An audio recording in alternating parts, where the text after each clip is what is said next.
तो क्या Randy Orton के ऐड होने के बाद सर्वाइवर सीरीज वॉर गेम्स के अंदर टीम कोडी रोड्स के जीतने के चांस बन गए। By the way recent time के अंदर कुछ सर्वाइवर सीरीज को लेकर स्पॉयलर्स एंड बैटिंग ऑड्स आए हैं सामने, तो जो सभी विनर्स के बारे में डिस्कशन है वो इस वाली वीडियो के अंदर तो हम लोग करेंगे। वैसे रिटर्न रेसलिंग वाइज तो नहीं होनी चाहिए, लेकिन लॉन्डे जरूर चाहेंगे कि एवा रहनी WWE के अंदर वापस आ जाए। अब उनको लेकर क्या अपडेट आई है, साथ में पॉल हेमन ने कहा भैया सोलो सिकोई ऐसे पहले इंसान बने जिन्होंने एंड किया है जॉन सेना की प्रॉमिस को। और भी कुछ अपडेट्स हैं इस वीडियो में। So hello everybody and welcome back to new video. The prize fighter Kevin Owens WWE से ऑफ कोर्स एब्सेंस में है, लेकिन रीसेंट टाइम में केविन ओवेंस की एक बात रिवील हुई है कि वो स्मैकडाउन के अंदर एक्चुअल में एक बैक स्टेज के ऊपर लीडर भी हैं। रीसेंट टाइम में जो उसने एक बहुत मैसिव इन्विटेशन या फिर एक चैलेंज भेजा AEW की टैग टीम को, उसके बारे में भी हम लोग डिस्कशन करेंगे। So without wasting any time let's begin this video. अब देखो वीडियो को मैं शुरू करने वाला हूँ एवा मैरी के साथ में। मैंने रैनी कह दिया तो पता नहीं क्यों, मतलब मैंने दो नाम मिक्स कर दिए। लेकिन एवा रीसेंट टाइम में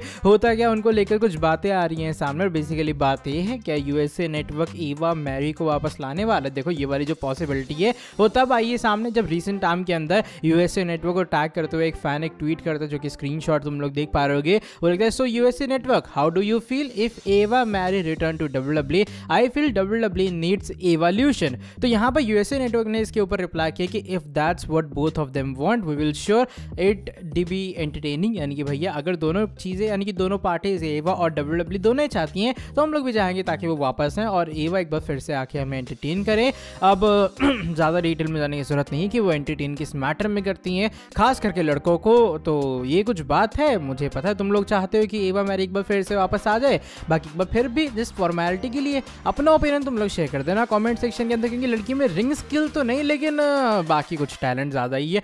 चलो छोड़ो, ठीक है, ऑफ टॉपिक नहीं जाते हैं, अगली अपडेट की तरफ बढ़ते हैं, जो कि इस बार ब्लड लाइन इनफोर्स यानी कि सोलो सिकोई के बारे में जुड़ी है, of course national leader John Cena के बारे में। और रीसेंट टाइम में पॉल हेमन ने एक ऐसा कमेंट किया जो कि बताता है कि भैया सोलो सिकोई क्यों जॉन सीना को हराने वाले ऐसे पहले सुपरस्टार टाइप बने हैं। रीसेंट टाइम में सोलो का लेकर जो ट्वीट आया पॉल हेमन का, वो स्क्रीनशॉट तुम लोग देख पा रहे हो। वो ऊपर सोलो लिखते हैं, फिर नीचे लिखते हैं first man to ever make John Cena break a promise, Cena promise himself a victory then the promise got spiked. यानी कि भैया सोलो एक ऐसा पहला इंसान जिसने जॉन सीना का प्रॉमिस तोड़ा है, और जॉन सीना ने प्रॉमिस ये किया था कि वो मैच को जीतेंगे, लेकिन एक्चुअल में उन्हें एक सामोअन स्पाइक पड़ा, या फिर उनके प्रॉमिस को एक सामोअन स्पाइक पड़ा, इसलिए चीजें एंड होती हुई नजर आई। तो लगातार जॉन सीना के ऊपर विक्ट्री हासिल करने के बाद शेखी झाड़ने में लगे हैं सोलो अपने, मैंने ऐसा कर दिया, मैंने वैसा कर दिया, एंड और भी बहुत सारी चीजें एंड यू नो ऑल सब ये। तो ये कुछ अपडेट है जो कि मुझे लगा तुम लोगों को देनी चाहिए। बाकी लेट्स सी आने वाले टाइम के अंदर क्या होता है। यही कुछ बातें जो कि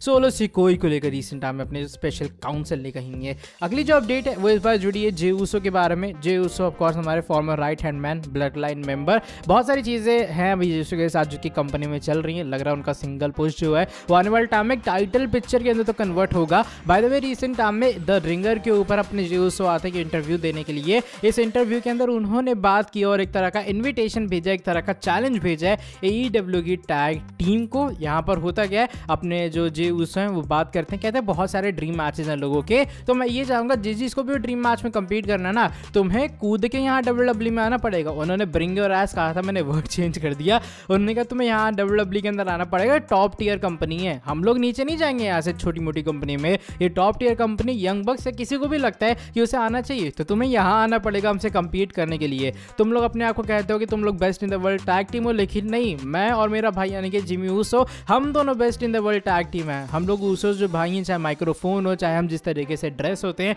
हमारा गियर लुक की है, हम किस तरीके से कैरी करते हैं, हमारा स्वैग, हमारा इंक, हमारे बाल, हमारे ग्रिल्स, हमारे ईयर रिंग्स, चेन, ऊस, ये सारी चीज़ें हम सभी की रियल हैं, ऐसा कुछ कहना उनका। इसलिए उनका मानना ये कि अगर कोई भी टैग टीम एक्सेप्ट ऊसोस अपने आप को बेस्ट टैग टीम कहती है तो एक्चुअल में वो ऐसा नहीं है। अगर उसे प्रूव करना है तो उसे WWE के अंदर आके इनका compete करना पड़ेगा, क्योंकि टॉप टियर कंपनी है। और जे ऊसो और उनके भाई भी इवन इससे नीचे तो नहीं जाने वाले। तो ये कुछ बातें यहाँ पर ऊसोस ने रिवील की हैं, या फिर एक तरह का चैलेंज भेजा AEW की टॉप टैग टीम्स को या फिर वर्ल्ड की टैग टीम्स को कि अगर यंग बक्स या फिर किसी और को भी लगता है वो बेस्ट है तो आए वो WWE के अंदर compete करे। बाय द वे मुझे जहाँ तक लगता है यंग बक्स वर्सेस ऊसोस एक बहुत बड़ा मैच हो सकता है। मैं रेसलिंग वाइज की बात कर रहा हूँ, मुझे नहीं पता स्टोरी कैसे जाएगी, लेकिन अगर तुम रेसलिंग देखोगे ना तुम्हें A class tag team action definitely मिलने वाला है, जो कि शायद हमने RK ब्रो के काफी सारे मैचेस में और ऊसोस के फॉर श्योर काफी सारे मैचेस में देखा है। And new day of course उन्हें कैसे भूल सकते हैं। अब चलो बढ़ते हैं इस इसके बाद वाली अपडेट की तरफ प्राइस फाइटर केविन ओवेंस के बारे में जुड़ी है।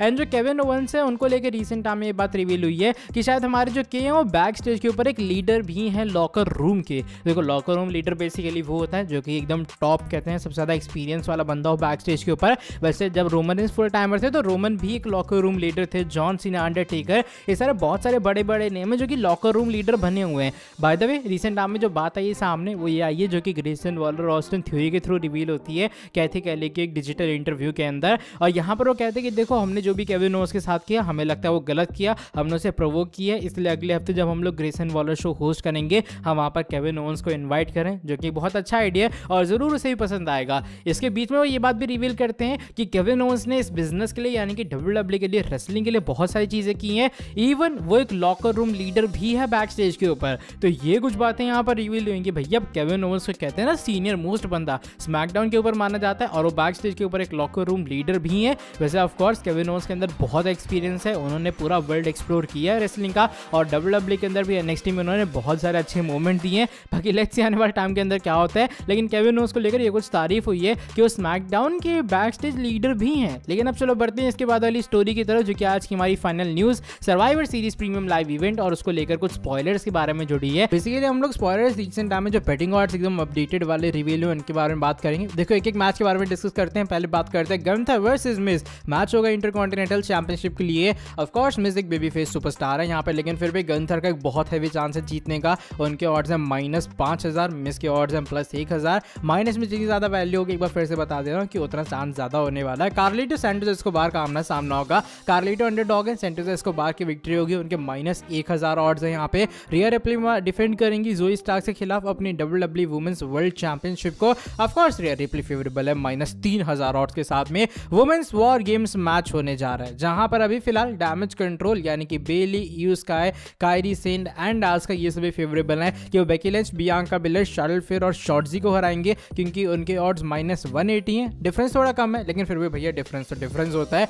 बात करें मेंस वॉर गेम्स मैच के बारे में, दी जजमेंट डे यानी कि Finn Balor, Damian Priest, Dominik Mysterio, Drew McIntyre and JD McDonagh ये लोग मिलके फेस करने वाले Seth Rollins, Sami Zayn, Jey Uso, Cody Rhodes and recent time में अनाउंस रैंडी ऑर्टन का। तो अभी फिलहाल रैंडी ऑर्टन के रिटर्न का अनाउंस ऑलमोस्ट 24 घंटे से ज्यादा हो चुके हैं। तो अभी फिलहाल भी जो ऑड्स हैं वो जजमेंट डे के फेवर में है। वैसे तुम लोग को बता दो यहाँ माइनस में किसी की वैल्यू नहीं है, यानी कि दोनों बहुत क्लोज हैं। यह जजमेंट डे की वैल्यू है +275 एंड यहाँ पर अभी फिलहाल जो कोडी रोड्स, सेथ रॉलिंस इन सभी की वैल्यू है वो है +450। अब देखो माइनस वाला सीन क्या होता है कि माइनस में जितनी ज्यादा वैल्यू उतना ज्यादा चांस होता है, प्लस में कितनी कम वैल्यू होती है उतना ज्यादा चांस होता है। तो अभी फिलहाल दोनों प्लस में, मतलब दोनों पे ऑड्स एकदम भयंकर वाले लगे, लेकिन फिर भी जजमेंट डे थोड़ी सी फेवर कर रही है इस मैटर के अंदर। और फैंस का भी फिलहाल ये बिलीव है कि जजमेंट डे जीतेगी मेंस वॉर गेम्स मैच। बाकी इसको लेकर तुम्हारा क्या ओपिनियन है शेयर करना कमेंट सेक्शन में। चलो by the way that is it for today video. अगर तुम्हें ये वाली वीडियो पसंद आई है इस वाली वीडियो को नीचे लाइक करो, चैनल को सब्सक्राइब करो, बेल नोटिफिकेशन को करना ऑन। अब मैं तुमसे मिलूंगा कि नेक्स्ट वीडियो के अंदर बहुत ज्यादा जल्दी। Till then bye bye, take care.